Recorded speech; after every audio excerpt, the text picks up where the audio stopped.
আপনি কে যে আপনি মানুষের মাঝখানে ভয়ভীতি সৃষ্টি করছেন?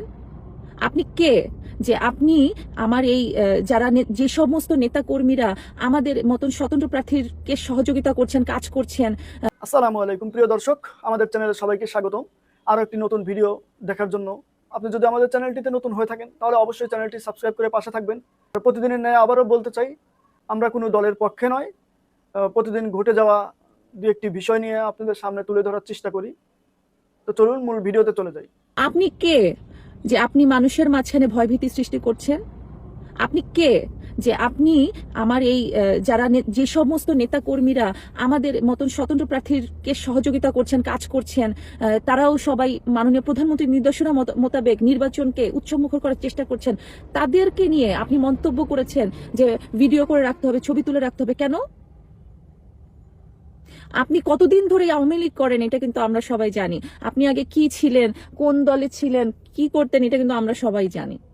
তো ওগুলো নিয়ে আমি কথা বলতে চাই না, কিন্তু আমি আপনাকে স্পষ্টভাবে বলে দিতে চাই, আমি আপনাকে বলতে, আপনারা সবাই তানগোদাগাড়িতে বুঝতে পারছেন আমি কাকে মিন করে কথা বলছি। আমি আপনাকে বলতে চাই, কাউকে ভয়ভীতি দেখানো থেকে ভয়ভীতি দেখানো বন্ধ করেন, নির্বাচনকে উৎসবমুখর হতে দেন।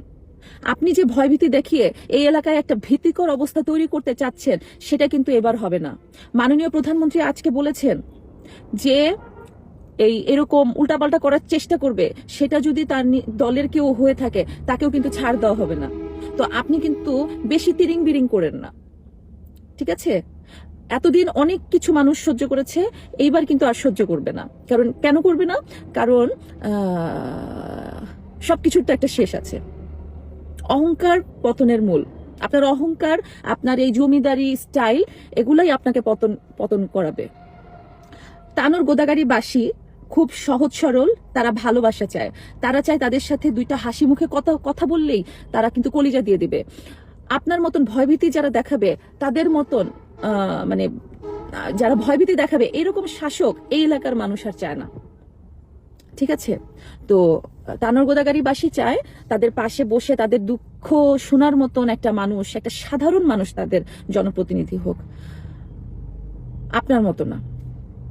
তো এই সমস্ত ভুলভাল তথ্য দেওয়া বন্ধ করেন। কি কি যেন মানে অনেক কিছুই তো শুনি যে কি জানি বলে ভাতা কার্ড নিয়ে যাবেন, বন্ধ হয়ে যাবে। আমি একটা টুর্নামেন্ট দিয়েছিলাম বঙ্গবন্ধুর শতবার্ষিকী উপলক্ষে। আপনি কত বড় মানে নেতা, আপনি কেমন বঙ্গবন্ধুর আদর্শ লালন করেন যে বঙ্গবন্ধুর শতবার্ষিকী উপলক্ষে একটা টুর্নামেন্ট, সেইটা আপনি বন্ধ করার জন্য সর্বোচ্চ চেষ্টা করেছিলেন, পারেন নাই। বঙ্গবন্ধুর আদর্শ যদি বুকে কেউ লালন করে থাকে, তাকে কেউ ভালোবেসে থাকে, তাহলে তাকে নিয়ে কেউ রাজনীতি করতে আসবে না। তাকে যদি অন্য মানুষ সম্মান করে, তাহলে তাকেও তার সম্মান করা উচিত, যে হচ্ছে বঙ্গবন্ধুকে ভালোবাসে। আপনি বঙ্গবন্ধুকে ভালোবাসেন, এটা আমি হলফ করে বলতে পারি, কারণ আমি চাক্ষুষ প্রমাণ। আমার নিজের টুর্নামেন্ট বঙ্গবন্ধু শতবার্ষিকী উপলক্ষে 2020 সালে আমি যে টুর্নামেন্ট করতে চেয়েছি এবং সেটা করেছি অবশ্য, কিন্তু এই করার পেছনে আপনার যে অত্যাচার আমি সহ্য করেছি, ডিসি মহোদয় জানে এটা, প্রত্যেকটা প্রশাসনের প্রত্যেকটা স্তর যেখান থেকে পারমিশন নিতে হয় একটা টুর্নামেন্ট করতে হলে, তারা সবাই জানে।